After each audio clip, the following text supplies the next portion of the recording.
ano, tudo bem com vocês? Estão preparados para mais uma aula de história? Vamos verificar quais são os materiais que nós vamos utilizar hoje? Então, como de costume, um caderno para você fazer as anotações, lápis, borracha e os lápis coloridos. Então, vou dar um tempinho para vocês separarem esse material e eu já volto.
Tudo pronto aí, crianças? Tudo certinho? Então vamos começar, né, revisando o que nós vimos na aula anterior. Então na aula anterior nós conversamos, né, sobre os movimentos de resistência, em específico o movimento negro. E nós vimos, né, que durante o período da escravidão no Brasil, o movimento negro, né, surge para enfrentar as violências e injustiças praticadas pelos senhores donos de escravos. Também nós vimos, né, qual eram as formas de resistência, né, realizadas pelos negros. Então a gente tem o movimento abolicionista, as fugas, os quilombos, as guerras, os boicotes, as lutas e a resistência cultural. E agora nós vamos conversar, né, continuar falando sobre os movimentos sociais de resistência, em específico a greve de 1917. Então eu vou dar um tempinho para vocês copiarem, né, a data de hoje, o número da nossa aula e o nosso tema, e eu já volto.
Então, crianças, explicando um pouquinho, né, sobre os movimentos de resistência, né, são as ações tomadas por um determinado grupo em oposição a uma situação, né, de dominação ou de opressão, tá? Então, Para a gente conversar, né, um pouquinho mais sobre o nosso assunto, eu gostaria que vocês prestassem atenção nesse slide. Vejam lá, os movimentos de resistência dos trabalhadores estão presentes no século XX, com a diversificação do trabalho e o aumento das fábricas no Brasil. Nessa imagem, crianças, nós temos, né, uma fábrica na Lapa. Essa fábrica foi fundada em 1885, né? E nós temos aqui uma fotografia representando, né, o trabalho naquela época. Mas antes da gente ter, né, o trabalho em fábricas, como se dava, né, o trabalho? Então vamos ver um pouquinho sobre isso? Então olhem lá. Em sistemas de trabalho anteriores ao sistema de fábrica, o trabalhador tinha autonomia e conhecimento de todas as etapas da produção, que até então era basicamente artesanal ou agrícola. Crianças, vocês viram que eu grifei a palavra autonomia? O que isso significa, né? Significa que a pessoa que trabalhava, né, o trabalhador, ele administrava todo o seu tempo. Além do tempo, ele administrava, né, o ritmo do trabalho, as ferramentas, a quantidade de produtos e os materiais. Olhem a imagem que eu trouxe para vocês, né? Essa imagem, nós podemos perceber um trabalho em grupos junto à sua comunidade na lavoura, né? Com a divisão de tarefas coletivamente, desde a preparação do solo, o plantio, a colheita e a produção de alimentos para o consumo. Vocês conseguiram identificar tudo isso, né, na imagem? Então, dando continuidade, eu trago para vocês a imagem, né, de como o trabalho era representado antigamente. Então, nós temos uma imagem, uma representação, né, na escultura e uma pintura, que a representação na escultura representa um artesão egípcio e aqui a pintura, né, um artesão medieval.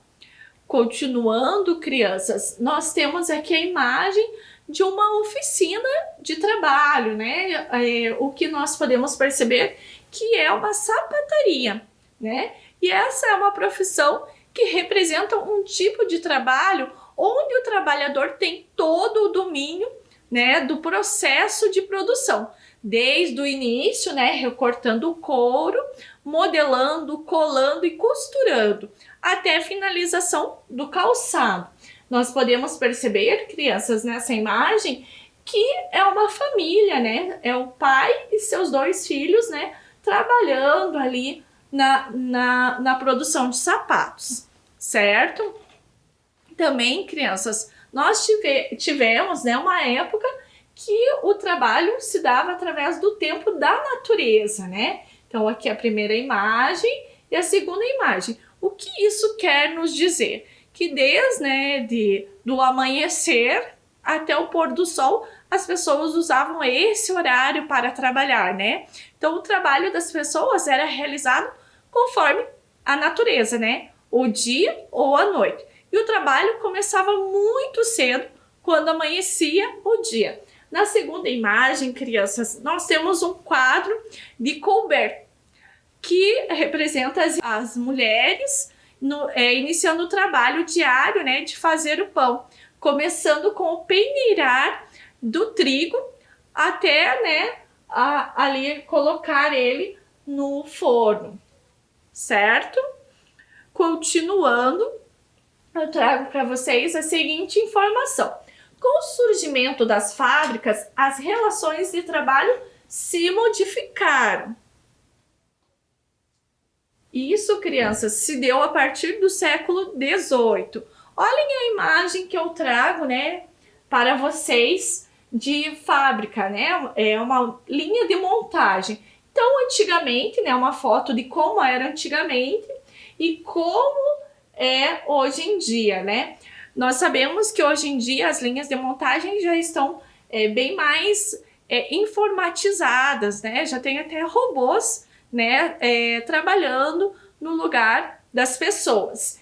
Mas o que eu gostaria que vocês percebessem, crianças, nessas 2 imagens, é que aqui a gente não tem mais aquele trabalho que a pessoa tinha do começo do produto, né, ali da matéria-prima até o produto final, né, por exemplo, a produção de sapato. Aqui a gente já tem pessoas direcionadas para um tipo de trabalho. Então, por exemplo, uma pessoa que vai colocar o pneu, outra pessoa que vai apertar ali o parafuso, outra que vai colocar o volante, né? E assim, hoje em dia, nas fábricas, nas linhas de montadoras. Continuando, nós temos aqui a informação que os operários trabalhavam em péssimas condições, jornadas de 12 horas a 14 por dia, em ambientes pouco saudáveis e com salários baixíssimos. Eu vou deixar um tempinho essa tela, crianças, para que vocês possam, né, analisar ali a imagem e verificar o que nós acabamos de ler.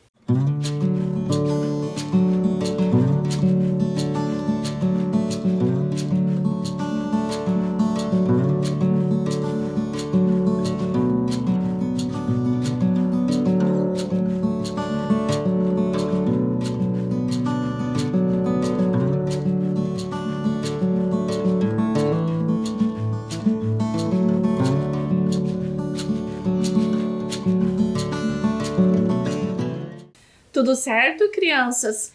Então, continuando, nós vimos, né, no slide anterior que nós não tínhamos leis e condições para o trabalho, né? Então, como eram feitos, né, os registros, quais eram os documentos que eram utilizados para que nós tivéssemos essas informações, né?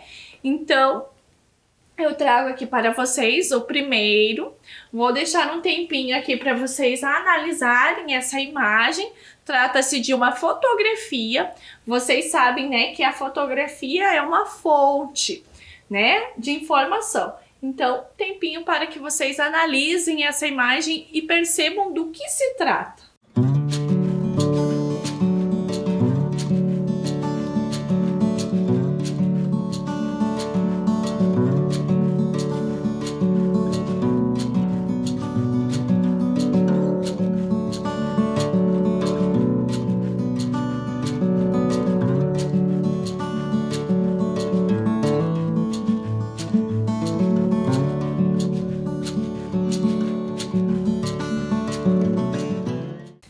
Tudo bem, crianças? Vocês analisaram a imagem? O que nós podemos perceber nessa imagem, né? Uma grande quantidade de crianças. Então, naquela época, né, antigamente, as crianças trabalhavam nas fábricas, né? Então, essa é uma fotografia cujo nome é Crianças Operárias, né, na fábrica de bambu, localizada no Rio de Janeiro. E essa é uma fotografia de 1892. Continuando agora, crianças, nós vamos fazer uma atividade, né, referente à fonte fotografia. Então, vocês vão analisar a imagem, né, e vão marcar data da fonte, né, da fonte histórica, qual é o título da obra, tipo de fonte, quem é o autor. E vocês vão fazer um breve, né, descrever, né, um pouquinho sobre essa fonte. Vou colocar aqui uma informação que vai ajudar vocês nas suas respostas.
Tudo certo aí, crianças? Vocês conseguiram resolver essa atividade? Então vamos em frente. Olha só, olha a frase que eu coloquei para vocês, né? A exploração do trabalho infantil no Brasil antigamente era bem comum. Olha o meu emoji, né? Um emoji assim triste, pensativo. Por que eu trouxe essa frase para vocês, crianças? O trabalho que eles faziam é muito diferente do que vocês podem fazer. Por exemplo, vocês ajudam a mãe em casa, arrumam o quarto, secam uma louça, tiram o lixo, né, para fora, colocam ali alimentos para os animaizinhos de vocês. Isso não é um trabalho, né? Isso é uma colaboração que você dá aí na sua casa. Mas vocês conseguem imaginar crianças com a idade de vocês ou um pouco mais velho trabalhando numa fábrica, puxando materiais pesados, fazendo aí trabalhos que a gente nem consegue imaginar direito, né? Como era a situação dessas crianças naquela época. Para a gente entender um pouquinho mais, eu trouxe para vocês um texto jornalístico. Vocês lembram que texto jornalístico também é um tipo de fonte, né? Vamos ler o que traz esse texto, né? Eu separei um trechinho aqui para vocês. Então vamos lá. Assistimos ontem a entrada de cerca de 60 pequenos às 19 horas na sua fábrica, na Moca. Essas crianças, entrando àquela hora, saem às 6 horas. Trabalham, pois, 11 horas a fio, em serviço noturno, apenas com um descanso de 20 minutos, à meia-noite. O pior é que elas se queixam de que são espancadas pelo mestre de fiação. Trata-se de crianças de 12, 13 e 14 anos. Que judiação, né, crianças? Vocês não acham? Vocês conseguem pensar que as crianças entraram à noite, né, numa fábrica e trabalharam por volta de 11 horas? Continuando aqui, crianças, né? Então agora nós vamos fazer a nossa segunda atividade, que trata de uma ficha técnica, onde vocês vão, né, reler o trecho que nós acabamos de ler e vocês vão colocar ali a data, a fonte e qual é o assunto. E eu já volto para que a gente, né, possa conversar um pouquinho mais sobre isso.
certo aí, crianças? Então, vocês viram, né, que a data é referente a 1917. E a fonte, né, é um texto jornalístico. E qual é o assunto, crianças, né? O trabalho infantil. Continuando aqui um pouquinho, né? Quais foram as denúncias presentes no texto relacionados ao trabalho infantil? Então, vamos dar uma olhadinha? Olha só, nós temos a jornada de trabalho de 11 horas, que era o trabalho realizado pelas crianças, que isso, né, não pode acontecer. As crianças, né, trata-se de crianças de 12, 13 e 14 anos trabalhando nas fábricas, e o pior é que elas se queixam de que são espancadas pelo mestre de fiação. Então, se nós formos pensar nessas crianças que estavam trabalhando, quanto da infância dela, né? Quanto tempo da infância foi perdido? Muito tempo que elas utilizaram ali trabalhando, sofrendo, né? Sofrendo até agressões, porque elas queriam brincar e elas tinham que fazer o trabalho. Então, sofriam ali agressões se não fizessem o trabalho, ou se de repente não produzissem da maneira, né, que os seus mestres esperavam. Continuando, crianças, olha só. Durante dezenas de anos, a classe operária na Europa e também no Brasil se organizou e lutou para conquistar melhores condições de vida e de trabalho. Depois surgiram greves, manifestações, sindicatos, associações, jornais operários, apoio jurídico e congressos. Eu trouxe, crianças, né, nas nossas fontes, as informações das crianças, mas naquela época os adultos também sofriam com o abuso, né, de jornadas de trabalho grande, de não ter tempo, né, para o descanso. Continuando, as primeiras formas de organização foram as sociedades de auxílio mútuo e de socorro, e em seguida foram criadas as uniões operárias. E como que surgiram os sindicatos no Brasil? A história de formação dos sindicatos no Brasil é influenciada pelos migrantes europeus, que vieram para o Brasil incentivados pelo governo para substituir a mão de obra do africano. Então, crianças, no final aí do século XIX, a economia brasileira sofre, né, uma grande transformação, marcada pela abolição da escravatura e a proclamação da República. Então, o governo incentivou, né, a migração de europeus para substituir o trabalho escravo. Lembro que a gente conversou sobre isso na aula passada. Dando continuidade, os operários migrantes desenvolveram e difundiram as novas ideias sociais, e os intelectuais foram responsáveis pela fundação de jornais de cunho político. Olhem a imagem que eu trago para vocês, né, dos jornais. Observem aqui, né, os dois jornais que eu consegui para vocês, né? Então, nós temos o primeiro, A Voz do Trabalhador, né, colocando ali com a manchete o segundo Congresso Operário Brasileiro, e no segundo, né, o mesmo jornal, já com a manchete 1º de maio. Vocês sabem que 1º de maio é considerado, né, o Dia do Trabalhador, sobre a greve de 1917 aqui em Curitiba.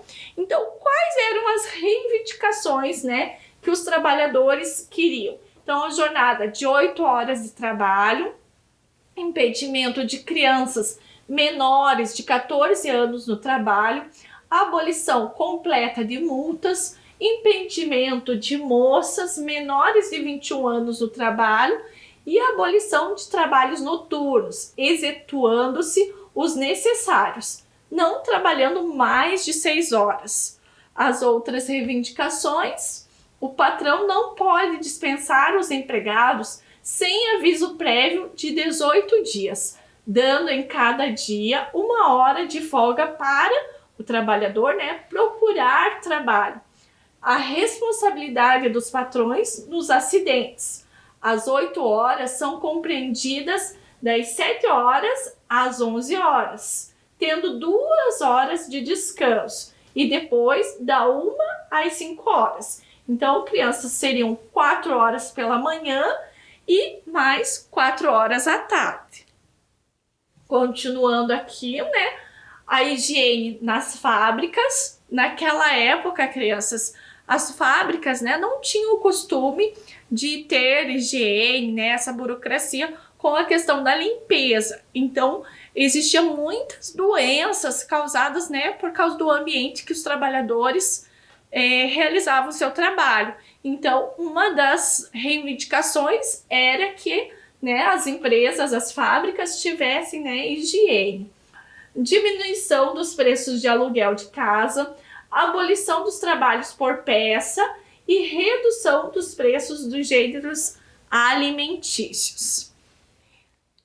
Continuando aqui, crianças, nós temos uma das formas de mobilização e conscientização dos operários por intermédio dos jornais operários. Foram dezenas de títulos entre os anos de 1840 e 1922. Na atualidade, os informativos são uma estratégia de informar os trabalhadores sobre o contexto trabalhista, né?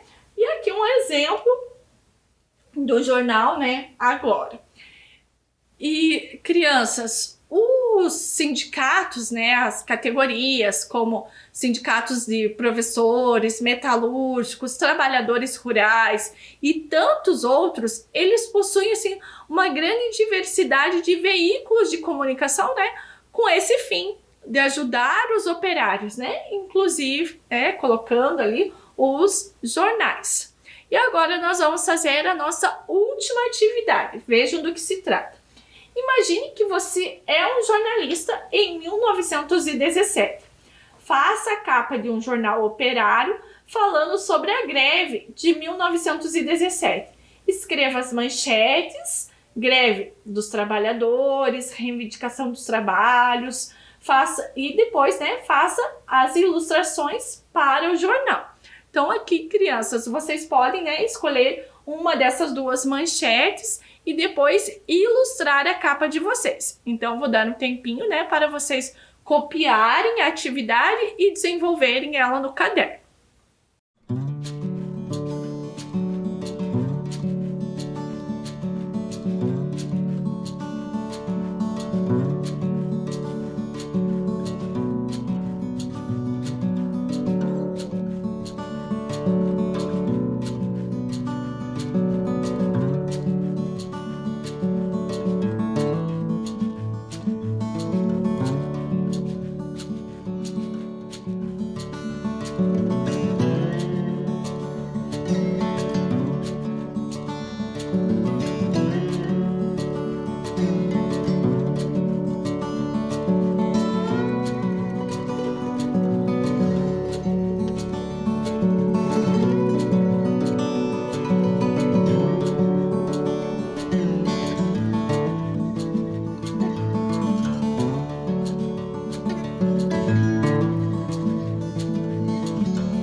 certo? Aí, crianças, não se preocupem, né? Se não deu tempo, depois vocês terminam com calma.